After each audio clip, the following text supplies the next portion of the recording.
دوستوں، آج ہم بات کرتے ہیں ایک بہت ہی اہم مسئلے کے بارے میں۔ وہ مسئلہ اتنا اہم ہے کہ جس کو نہ جاننے کی وجہ سے نہ جانے کتنے مسلمان بھائی اپنے آپ کو ناپاک خیال کرتے ہیں اور بے وجہ اپنی نمازوں کو چھوڑ دیتے ہیں۔ آخرکار وہ مسئلہ کون سا ہے؟ دیکھیے، وہ مسئلہ یہ ہے کہ انسان کے جسم سے یا کپڑوں سے کتا چھو جائے تو انسان کا جسم یا کپڑے ناپاک ہو جاتے ہیں۔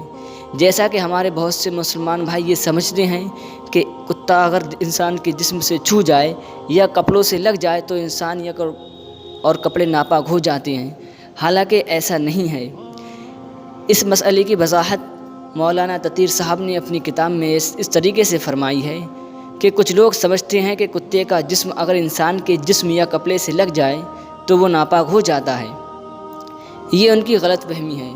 کتے کا صرف چھو جانا یہ ناپاکی نہیں لاتا۔ مطلب یہ کتا اگر خالص کتا چھو جائے تو انسان اور کپڑے ناپاک نہیں ہوتے۔ ہاں، اگر کتے کے جسم پر کوئی ناپاکی لگی ہو اور آپ جانتے ہیں کہ وہ ناپاک چیز ہے اور وہ اس کے جسم سے آپ کے لگ گئی تو جہاں لگی ہو وہ جگہ ناپاک ہے۔ یوں ہی کتے کا پسینہ اور اس کا تھوک بھی ناپاک ہے، وہ بھی جہاں لگے گا ناپاک کر دے گا۔ اور ایسی کوئی صورت نہ ہو تو صرف چھو جانا اور بدن سے لگ جانا یہ ناپاکی کے لیے کافی نہیں ہے۔ مطلب یہ ہے کہ کتا اگر سوکھا ہے اور انسان کے جسم سے لگ جائے تو انسان ناپاک نہیں ہوتا۔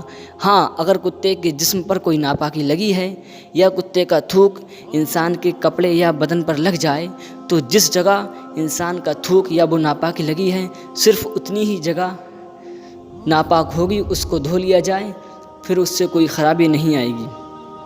اور ایک مسئلہ اور مولانا تطہیر صاحب لکھتے ہیں، البتہ کتا پالنا اسلام میں منع ہے۔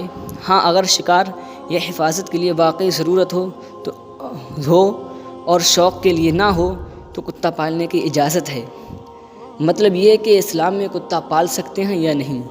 دیکھیے، اسلام میں کتا پالنا منع ہے، لیکن ہاں اگر کتا پالنے کی ضرورت ہے، مطلب حفاظت کے لیے یا شکار کے لیے ہو، شوق کے لیے نہ ہو تو کتا پال سکتے ہیں۔